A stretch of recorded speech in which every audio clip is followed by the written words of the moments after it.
Hey, this is Gallagher, and it has happened. Today I've finally found the first generation Ford Courier. Admittedly, it didn't take too long, but it is a 72, the first year that Mazda handed over the B Series to Ford to rebadge as the ever-popular Ford Courier, the predecessor to the Ranger. And let's check it out. I'm excited. Today we are taking a look at a first-generation Ford Courier, my favorite captive import ever, and the first domestic compact truck. In the 2 decades prior to the Courier's 1972 release, Toyota and Datsun had been taking part in what was basically an imported automotive invasion. Their vehicles were efficient, affordable, and oftentimes more reliable than the American competition. However, one genre the Americans couldn't even compete in was the compact truck market. They didn't have anything. And the imported trucks were selling well. Unfortunately for domestic manufacturers, customers were more and more often taking home an efficient Toyota or Datsun truck instead of a giant lumbering full-sized F100 or Chevy or Dodge equivalent. This hurt the big three. Trucks are and always have been a huge part of American culture. Trucks built this country. Well, Ford saw the writing on the wall and started to look for a solution. They found Mazda, who was already importing some of their vehicles but did not import their successful B-Series compact truck. And so Ford struck a deal with Mazda and even purchased a 7% stake in the company, later increasing the stake in the late 70s. It would work out that Ford would import the Mazda B-Series, slap an F-Series grille on the front, and call it a Ford. And the Courier sold relatively well, even with the Chevy Love close behind coming out the same year. The Courier was one of the most produced captive imports to date, and set the stage for many more in the future. This is pretty speculative, but it's possible that without the Courier we may not have gotten the Ranger, Geo, Eagle, and other captive import projects that we love so much. It may even be so that brands such as Mazda, and at least in the past Isuzu, would not have had so much success. Yes, these Couriers may be a shameless rebadge of a cheap truck, but they're pretty neat, pretty significant, and helped Ford to be the first to make an attempt to stick it to the pesky brands of Toyota and Datsun. The Courier is becoming a rare sight. They were never meant to last forever, and their affordable price often meant they were thrown away at their first significant mechanical issue. So let's check this one out. You'll never know the next time you'll see one. This thing is really neat. I was here getting a used tire for my car as well as a gauge cluster and just perusing the junkyard as I like to do, and right out of the exit, the exit for the entrance, was this beautiful thing. Brown on yellow brown. Nice. And it's clean too.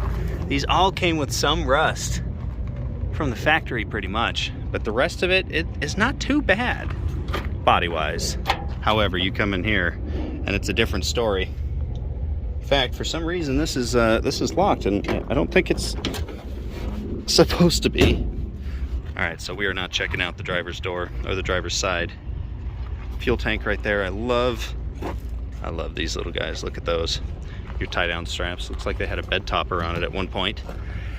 I would imagine this rolled bed top probably isn't enough to stick a topper on. I'm also a big fan of these. See how they work? Oops. There we go. These are just fantastic. So that little thing latches onto that there. And you just close it. And we're good to go. There's my tire. Ah, look at that. I'm half tempted just to remove the tailgate and take that with me. I wonder, I'm actually going to ask them how much a tailgate is, because I wonder if I couldn't get those off.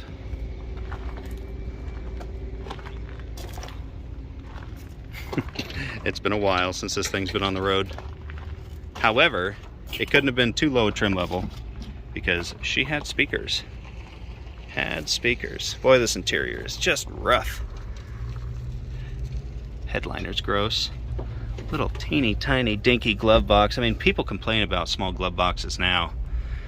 They didn't know, or they don't know what they have. That is too bad. Somebody popped this dash open like a can opener, trying to get at whatever was in it. Possibly these HVAC controls. Look at that. Wonder if this thing was air conditioned. We might be able to tell. And all right, I'm going in. Something in here? Gross. No, I don't think anything's in there, so I touched it for nothing. Yuck.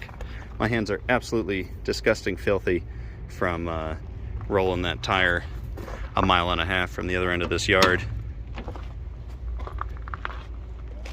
As well as just touching this thing. That'll get you dirty too. I don't see an AC compressor or lines immediately, and it admittedly probably wasn't. I wouldn't doubt it if somebody told me these never came with air conditioning, at least from the factory.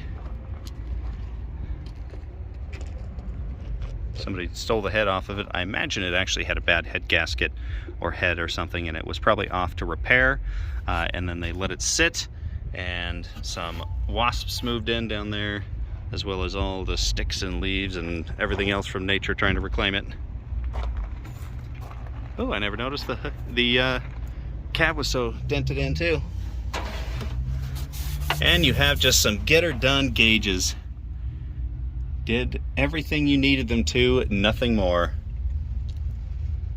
I don't think the clutch works anymore. You know, it's funny, I said I came for a gauge cluster, but this is not the one. This is out of a like a Chevy Tahoe or a Silverado. Interesting. Oh, there's the climate control cover down there. Oh, what a neat ride. Yep, I'm gonna see if I can score that tailgate possibly. That could be a neat thing to hold on to. But for now, thanks for watching. I enjoyed seeing this. It was kind of special. I've wanted one forever, and I've already made a video on the second generation Courier, but this one's my favorite for a variety of reasons.